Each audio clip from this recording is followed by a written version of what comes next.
Welcome back to Blitz. I'm Brian Carter. Joining us now on the show is Towns County cross country coach Jeannie Ledford. Jeannie, have you on here so many times, and I always appreciate your company on Blitz. Thank you. We're always glad to be a part of the show. And it's just so exciting, winning the back-to-back state titles for the girls that you've had the last couple of years. It's really put Towns County cross country on the map. How special was that run with that group of girls?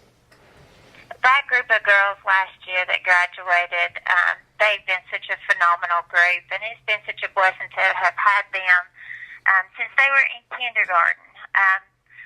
Back-to-back has been a dream come true that I really still, each day I value that so much. But for them to pull off what they did last year, there was so many challenges that they fought back against with injuries, and there was times where it just literally, it looked impossible. But with that courageous bunch of girls, they have a never-give-up attitude, and for them to go out their senior year, getting them another state title was just their only fitting in. So that one's going to be hard to ever live down. Yeah. There's no comparison to the win last year as that first win.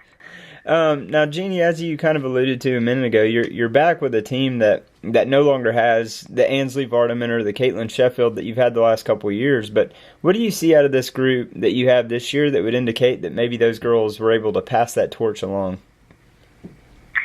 Having the success that those girls have been able to post over the years, and as far as having Ansley with her individual success, I think truly just went ahead and solidified the traditions and the expectations that I have tried to instill in a cross-country team family. So whenever that we do get, whether it's freshmen or whether it's upperclassmen that come along, I think they know once they become a member of this team and family that spark has to be there, and it's not exactly training.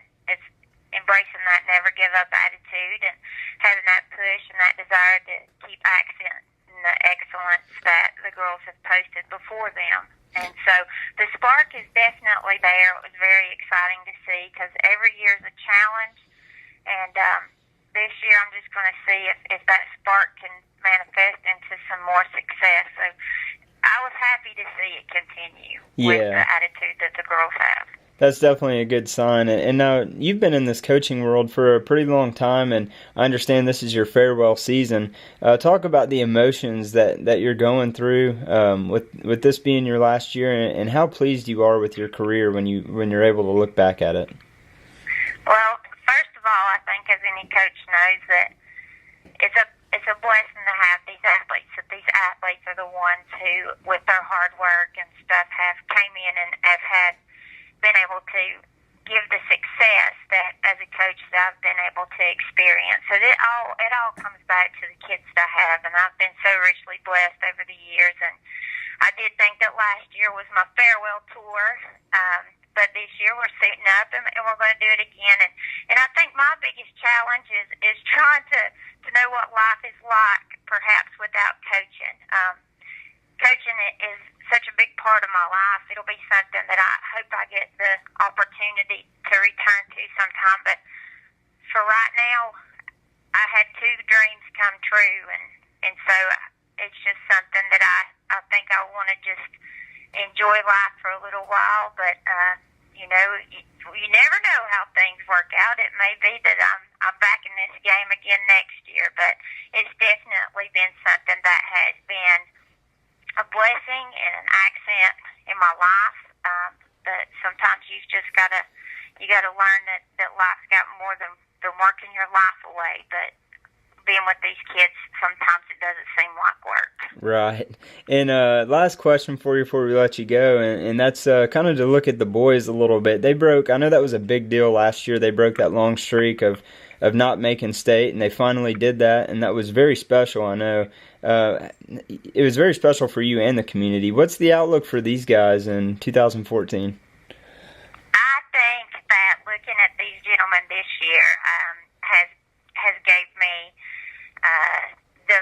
the most exciting feeling, because for them to make it in and to break that curse last year, they always narrowly missed it. And so it was just a special achievement in a category of its own. I think it gave a spark for the men's team in the cross-country arena, but also to all of our men's teams here at Towns County, for them to understand that, they can compete at that next level. So I have some returning talent from last year that knows how it felt to be able to enjoy that opportunity, and they've got the fire and the determination and the work ethic to be able to chase that chance to go to state back down.